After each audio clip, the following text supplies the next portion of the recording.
இயக்குனர் அவர்களே, விக்னேஷ் கார்த்திக். ஏன் விஜய், அஜித் மட்டும் தான் உங்களுக்கு தெரிஞ்சாங்களா பிரச்சனையா? இல்ல மத்தவங்க யாரும் தெரியலையா?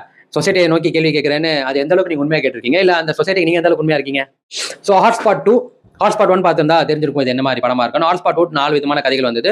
சொசைட்டிய நிறைய கேள்வி கேட்ட ஒரு படம்னு சொல்லலாம். நம்ம ரொம்ப கான்ட்ரோவர்சியா பேச தயங்குற விஷயங்கள, இந்த தாபு விஷயங்கள்னு சொல்லுவாங்கல்ல, அதெல்லாமே ரொம்ப ஓப்பனா வெளிப்படையா எடுத்திருந்தாரு. ஹாட்ஸ்பாட் 1 எனக்கு ஒர்க் அவுட் ஆச்சு. ஸோ ஹாட்ஸ்பாட் 2 என்ன சொல்ல போறான்னு வரும்போது, இதுல என்ன வந்துர முடியும் அப்படின்னு நினைக்கிறப்போ, அதுல புதுசா பிரியா பவானி சங்கர் வந்து கதை சொல்ல வச்ச விதம் நல்லா இருந்தது. அதுக்கடுத்து 3 விதமான கதைகள். முதல் கதை வந்துட்டு இன்னைக்குள்ள சூழல்ல ஃபேன் வார்ஸ் எவ்வளவு தூரத்துக்கு போகுது, ஒரு நடிகர் மேல உள்ள பைத்தியக்காரத்தினால அவங்க எந்த எல்லைக்கு போறாங்கன்றதை காட்ட முயற்சி பண்ணியிருக்காரு. நல்ல விதம், நல்ல விஷயம்.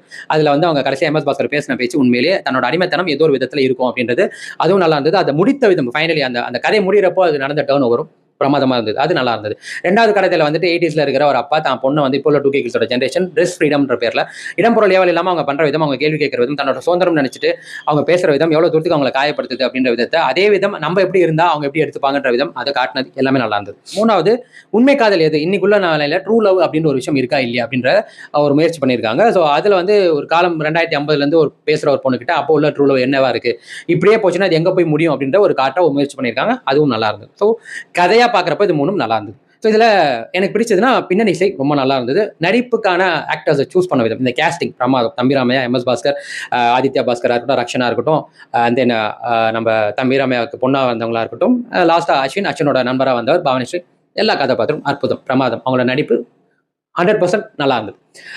3வது இதை காட்டின விதம், இதை வந்து ஒரு கதைக்கும் ஒரு கதைக்கும் நடுவில் வர பிரியா பவானி சங்கருக்கும் அந்த தயாரிப்புகளுக்கு வர இந்த கான்வர்சேஷன்ஸ் அதை கொண்டு போன விதம் ஹாட்ஸ்பாட் 1ல பார்த்த மாதிரி ஒரு ஃபீல் இருந்தாலும் நல்லா இருந்தது. ஸோ ரைட்டிங்கும் நல்லா இருந்தது, இது பிரசன்ட் பண்ண விதமும் நல்லா இருந்தது. ஸோ எனக்கு இன்னும் பெட்டரா பண்ணிக்கலாம்னு தோணும். சின்ன விஷயம் தான். அதாவது முதல் படத்துல டியர் ஃபேனா வர அந்த கதைக்குள்ள இவங்க அந்த ஃபேன்ஸ் ஃபைட்டுக்குள்ள பேசுற விதத்துக்கு முன்னாடி நீங்க வந்து தாதா ராசான்னு வச்சாலும் அந்த அஜித் விஜய்னு பாக்குற எல்லாருமே தெரியும், பச்சை குழந்தையா இருக்கணும் கூட தெரிஞ்சிடும். ஸோ அதுல வந்து அவங்க கேள்வி கேட்டதோ, ஒரு நடிகரை கேள்வி கேட்டதோ, 2 நடிகரை மட்டும் குறிப்பிட்டு கொண்டு வந்து வச்சு அவங்க வந்து எப்படி இருக்காங்கன்னு காட்டினதையும் தாண்டி அவங்க 2 பேரும் சுயநலவாதிகள்ன்ற மாதிரி ஒரு விஷயத்த மேம்படுத்தி இருக்காங்கன்றதை நான் நம்புறேன். அப்படிதான் காட்டியிருக்கீங்க. பட் அவங்க 2 பேரும் எப்படின்றத அதை இன்னைக்கு உள்ள ஸ்டேஜுக்கு இவங்க 2 பேரையும் ரசிக்காத, அட்லீஸ்ட் ரசிக்காத யாராவது ஒருத்தர் இருக்க முடியாது. அப்படி வளர்ந்த சூழல்ல தனிப்பட்ட முறையில் அவங்க மேல உள்ள வன்மத்தை கட்டின மாதிரி தான் எனக்கு தெரிஞ்சதே ஒழிய, அவங்களோட லைஃப்ல, பர்சனல் லைஃப்ல, ப்ரொஃபஷனல் லைஃப்லயும் அவங்க கரெக்டா இருக்காங்க. அதுல மாற்று கருத்தே இல்லை. ஆனா இன்னைக்கும் அவங்க மேல உள்ள பைத்தியகாரத்தனத்தால ரசிகர் கூட்டமா இருக்கிறவனே கேள்வி கேட்ட விதம் நல்லா இருந்தது. செருப்பு கட்டி வச்ச மாதிரி இருந்தது. கருத்து ரொம்ப நல்லா இருந்தது, ரொம்ப எமோஷனலா இருந்தது. பட் இந்த படம் அந்த எமோஷனல் இம்பாக்ட் கம்மியான மாதிரி ஒரு ஃபீல் ஆயிடுச்சு. அவ்வளவுதான். ஸோ எனக்கு இதை கொஞ்சம் பெட்டரா பண்ணிக்கலாம் தோணுச்சு. ஓவராலா ஹாட்ஸ்பாட் 2 இன்னைக்கும் சொசைட்டியை கேள்வி கேட்ட ஒரு படமா தான் நான் பார்க்கிறேன். அதுக்குள்ள முடிஞ்சவங்களுக்கு ஜனரஞ்சகமான விஷயங்கள் வச்சிருக்காங்க. ரொம்ப தாபமான விஷயங்கள், நம்ம பேச தயங்குற விஷயங்களுமே பேசியிருக்காங்க. பாராட்டுகள். பிடிக்கும். ஹாட்ஸ்பாட் பிடிச்சிருந்தா கண்டிப்பா ஹாட்ஸ்பாட் உங்களுக்கு தாராளமா பிடிக்கும். கண்டிப்பா போய் பார்க்கக்கூடிய ஒரு படம் தான். ஸோ எனக்கு ஹாட்ஸ்பாட் எந்த அளவுக்கு வந்து மஜாவா இருந்ததுன்னு பார்த்தீங்கன்னா 100க்கு வந்து நான் 65 கொடுப்பேன். ஒரு நல்ல ட்ரை தான். சினிமா சம்பந்தப்பட்ட விஷயங்கள், பொலிட்டிக்கல் சம்பந்தப்பட்ட விஷயம் தெரிஞ்சுக்கணும்னு நினைச்சீங்கன்னா நம்ம சேனலை ஃபாலோ பண்ணிக்கோங்க. So see you next time. Then bye from Vijay Radhagan.